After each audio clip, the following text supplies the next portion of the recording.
This is the 2018 11-inch iPad Pro with 1 TB of storage and Wi-Fi version. I just got this in the mail, so let's open it up. I'm very excited for this because the 2020 version just came out not too long ago, and I looked at it. Wow, this looks really good. Oh, I forgot to mention that this is a refurbished unit. So I bought this off Amazon and this is refurbished. So this is not brand new, but it still comes with all the warranty and everything like that. I'm gonna put that aside for now. And let's take a look at what's inside here. We have the standard user's manual, a charger, and also a standard USB-C cable. And that's about it. That's it. Charger, USB, and a user's manual. So I'm gonna put that aside for now. Now let's take a closer look at the iPad itself. This is the version that came out in 2018, and it comes with 1 TB of storage. This version of the iPad Pro was the 11-inch iPad Pro that was released in 2018 for the very first time, and it was discontinued in 2020 with the release of the second generation 11-inch iPad Pro. Now, I won't talk too much about the differences between the two, but in a nutshell, I see that the newer version was only marginally better than the 2018 version, and that's why I got the 2018 version compared to the 2020. So I've also gotten the iPad Magic Keyboard that was just recently released to go with the iPad Pro itself. Now the reason I got the Magic Keyboard was because one, it comes with a full-fledged keyboard that allows me to turn the iPad Pro into a somewhat usable computing device, and it also comes with a trackpad, so that allows me to navigate around the iPad pretty much very easily. So you can see that this works with the iPad Pro 11-inch first and second generation. Specifically, this is for the 11-inch model. As you can see here, it allows me to hinge or put my iPad Pro on there. It has this floating effect that I'm very excited to see. So let's kind of open this up. This is my favorite part. Whenever I get a new device, especially from Apple, taking this out, feels amazing. Okay, so let's pop this open. Boom. Okay, that's it.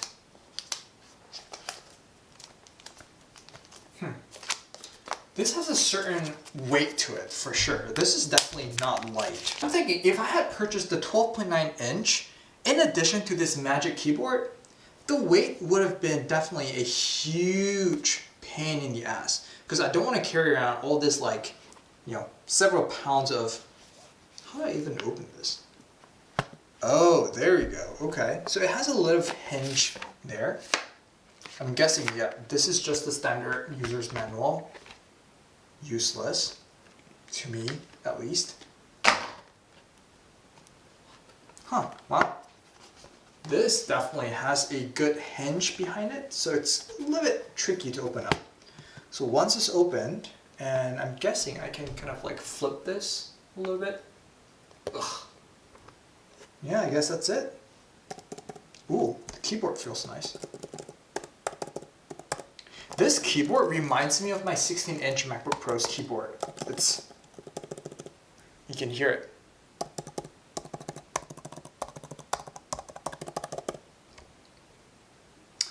It has all my standard keys that I always use. I don't usually use that little numpad on the side there.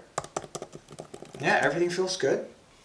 The trackpad, admittedly, this is very small compared to the MacBook Pros. This is very small. Let's talk a little bit about specs here. This is the 3rd generation iPad Pro, and it is the first that shipped with Face ID instead of Touch ID. So on the surface, you see all screen on here, and it doesn't come with a physical button. So if you remember, the older iPads had a big button on the surface for you to exit out of the app. This comes with 8-core 64-bit CPU. It has 4 GB of RAM for the lower tier versions. This, however, is the 1 TB version, so it comes with 6 GB of RAM. plenty of RAM if you're running multiple apps at the same time. This is the non-cellular version. You can opt for the LTE version, which allows you to put a SIM card in the iPad Pro itself, and that allows you to have network or Wi-Fi everywhere you go. This also currently runs on iPad OS. However, in 2018, when it was first released, I believe they shipped it with iOS only, so at the time they didn't have iPad OS. And when the iPad Pro came out in 2018, it was released to mixed reviews. Some people thought that the iPad Pro had slimmer bezels, it looked gorgeous with a beautiful 120Hz refresh rate display, and the addition of USB-C on the iPad Pro allowed for external hardware like adding a monitor or adding additional storage in the future. However, some people also thought that the iPad Pro was just a glorified iPhone that enabled you to draw things on there and only had a much bigger screen. And at the time in 2018, the iPad Pro shipped with iOS, which meant that it didn't have the capability, even though it had a USB-C on there, it couldn't connect to external storage drives. But all that changed when iPad OS was released. So let's unwrap this and take a closer look at the iPad itself. Let's listen to that. Ooh, that sounds great. Just gotta be a little bit careful here.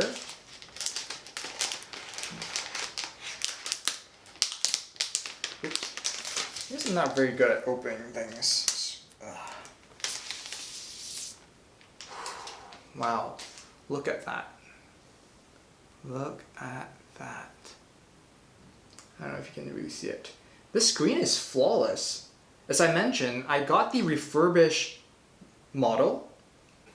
So what refurbished usually means is that someone bought it, took it out the store, and then returned it. Maybe there was something wrong with the iPad, maybe they just didn't like it, and Apple took it back, took a closer look at it, either replace parts or most of the time they just clean it up and make sure that it is ready to go to the next owner.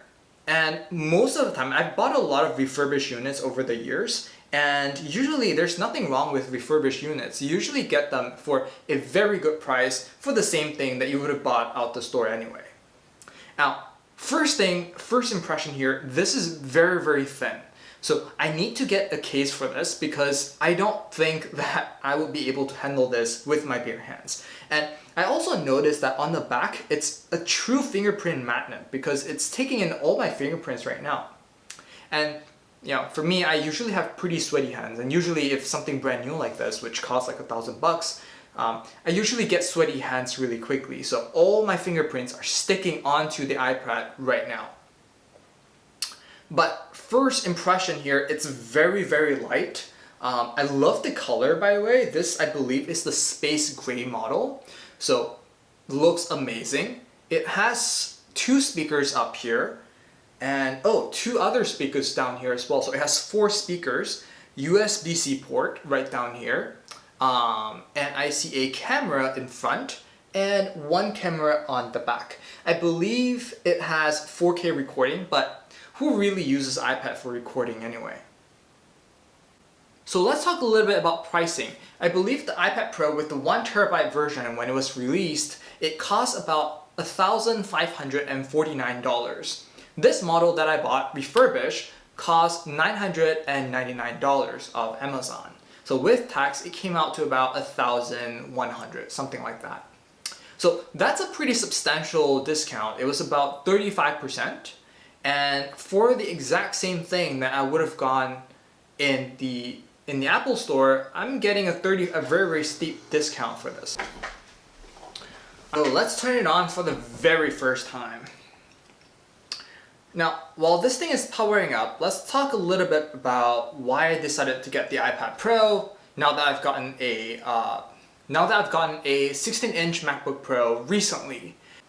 The main reason here is because I think that there are devices that do very, very different kind of things. I use the MacBook Pro primarily for video editing, for hardcore programming, and I'm going to use the iPad Pro for much more lightweight use cases.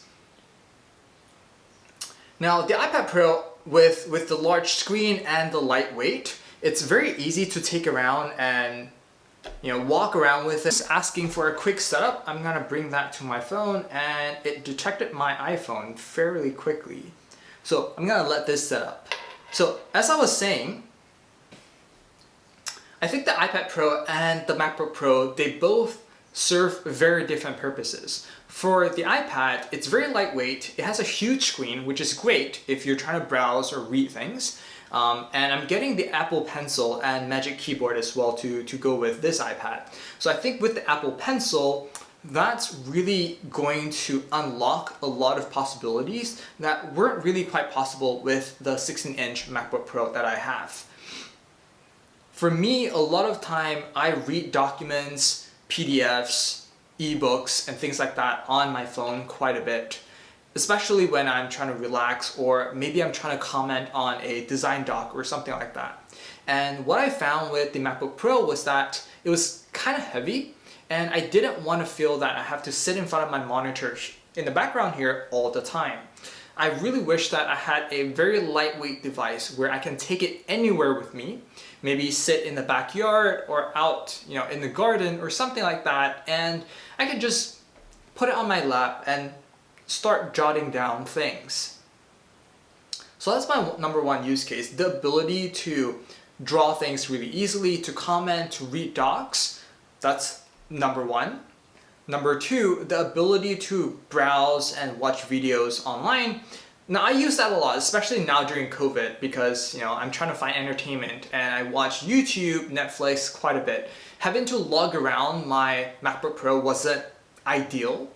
I try to sit outside and get a little bit of sun, especially in Seattle, and having the iPad Pro, I believe, is going to help me achieve that use case. I can just take it anywhere, I can sit in the garden and then, just watch YouTube on here. And the third thing as well is, a lot of people are saying that you can set this up for lightweight programming. There are a lot of apps available in the App Store today that allows iPads, in particular, to write Python scripts. And they also have, with the latest iPad OS, they have apps that allows you to SSH into remote servers and do whatever you want on a remote server. Now that's very powerful. With the ability to SSH and the ability to write code on the iPad Pro, that's damn near close to having a full-fledged programming laptop. Now, of course, if you're trying to write an app for iOS or iPad, then unfortunately they don't have Xcode on iPad Pro for now. For that purpose, you have to get either an iMac or a MacBook Pro or something, like a full-fledged laptop. I think with the latest WWDC release, however, they're trying to standardize their MacBooks and iPad. So I think in the near future, the boundaries between iPad and MacBook is going away. And I'm trying to stay ahead of that curve. So hopefully that's going to allow me the opportunity to play around with writing apps for iPad and hopefully compile some of them and see how it runs on MacBook Pro. That's obviously not the main reason. I think it's just a nice to have an additional device. I have my iPhone, I have an iPod Touch, I have an iPad here, so I think that gives me a wide coverage of different devices. So if I want to write some apps for them in the future, I have that ability. And now, especially with COVID, where everyone's working virtually, and I think that's the pattern moving forward as well, where software engineers have to collaborate with each other through internet. And one thing I find missing is the ability to have a whiteboard in front of me to write things down, to explain my thought process. And I find that very limiting, especially during virtual brainstorming sessions. One of the main reasons that I got the iPad Pro was so I have the ability to connect this to maybe say a Google Jamboard or some sort of diagram on my MacBook Pro so that I can draw things and explain my thoughts in real time to communicate what I'm thinking. And I think that's very powerful, and hopefully that will replace the ability of, and hopefully that will replace the lack of a whiteboard, and because I find that very limiting in my day-to-day, and I get very, very frustrated when I'm not able to explain my thoughts easily using, like and I find it very frustrating because when I don't have a whiteboard in front of me, I struggle with explaining my thought process, and typing out a full-fledged Google Docs one-pager to explain a very simple concept, I believe that's a waste of time. Now, even though this iPad costs quite a bit, I believe the boost in productivity and that added flexibility to explain my thoughts, that's going to be priceless. And that ties in very well with one of the principles that I always recommend to people, is that don't focus too much on what the current cost of whatever that thing that you're getting or whatever thing that you're buying. Focus on what that long-term benefit is. For me, the ability to explain my thought process, to note everything down and save that for future reference in the future, I think that's gonna be worth a lot more than $1,000 today. Even if I only catch one bug, or I can avoid making an error that would have cost my company thousands of dollars in the future, that by itself already pays for this device multiple times over. So that's what I always say. Don't focus too much on what the present day cost is. Look at what the long-term benefits are. And for me, I think that this device is going to, one, unlock a lot of possibilities for me. Number two, is going to allow me to express my ideas a lot more easily. And number three, it's going to give me the ability to store all the ideas, all the diagrams that I've created in the past, and allows a very easy one single place to look up all that information in the future. I don't know about you, but I'm the type who writes a lot. I rely on, so for me, I have a very simple notebook, journal that I carry around everywhere I go. I have a pen attached to it all the time. So anytime I have something that I have to think about or something I want to keep track for the future, I'll just pull this out, write something on there, and then I will refer back to it in the future. Even during meetings, for example, before COVID hit, I would walk into meetings and I would have this little notebook instead of a laptop, and I will start writing things on here.